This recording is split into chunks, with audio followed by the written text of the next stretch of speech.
नाज़िन बलड़ी शाह क़रीम भरसा ॻोठ रहीम बख़्श रिंद जे सिम नाले मथां ठहियल मोरी ज़बून हाली जो शिकार आहे, जे सबबि वॾे जानी नुक़सान जो ख़दशो ज़ाहिर कयो पियो वञे।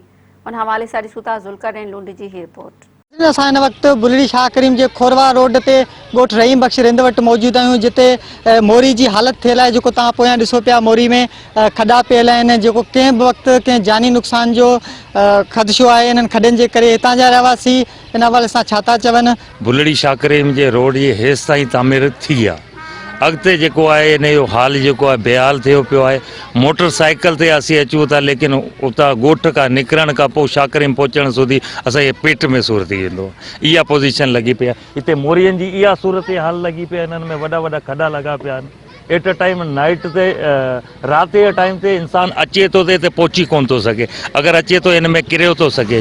हिकिड़े ॿ चकर हिते ॿ टे ॼणा जेका आहिनि मोटरसाइकिलनि ते बाक़ाइदा ख़ुदि किरिया ऐं ॿार बचे सां गॾु इंसानु किरे थो त धक पट लॻे थो। महिरबानी करे गवर्नमेंट सां अपील आहे असांजी त माना इहे तामीराती कम खे वरी बि जेको आहे जारी कयो वञे ऐं कमु करायो वञे। MPMN खे जूं ई नथी चुरे थी, बिना को इंसान आहिनि या को हैवान वेठा आहिनि। के इहो वेंदे खिलाड़ी सूदी असांजा हल पासा बीमार माण्हू असीं माना वॾेरनि पंहिंजे घरनि ताईं महदूद माना कयो आहे, ठाराया अथनि। रोड खोरवा मंज़ूर थियो आहे, ठाराया पंहिंजे घरनि ताईं अथनि। माना ग़रीब जी केरु ॿुधण वारो सिंध गवर्नमेंट खे माना जूं ई नथी सुरे के ग़रीब मिसकिननि जी हालत कहिड़ी आहे हिते। पोइ TPP खे ॾिनासीं, हर शइ हुनखे ॾिनासीं, पोइ बि असांजो न को दाद न को फरियाद। चऊं सिंध गवर्नमेंट खे ख़ुदा रहा के ग़रीबनि जो अहसास करियो, रोड ठाहे ॾियो असांखे। टुटल आहे, हिन में अॻे हिकिड़े ॾींहुं माण्हू किरी फटिजी वियो। असां अर्ज़ु करियूं था त इहा मोरी जेकी आहे इहा महिरबानी करे ठाहे छॾे। रोड जी त वॾी हालत आहे, रोड ते अहिड़ो आहे जो माण्हू हली नथो सघे। असांजो रोड मोटरसाइकिल पंचर थींदा आहिनि, कॾहिं टायर टुटी वेंदो आहे, कॾहिं रिम टुटी वेंदी आहे। अहिड़ी हालत आहे रोड जी, हिन जो को धणी साईं आहे कोन।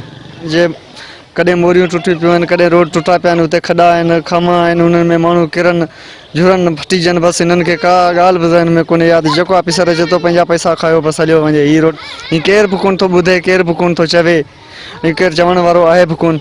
जेकॾहिं केरु हुजे त पोइ इहे रोड माना क़ाइमु हुजनि न, क़ाइमु न आहिनि। कहीं फटिजनि था, कहीं किरनि था, कहीं मरनि था। हिते 3-4 माण्हू हिन ई रस्ते ते एक्सीडेंट थिया आहिनि, ऐं हुतां अॻियां मोरी आहे, हुनजा रोड सभु हर शइ टुटी पई आहे।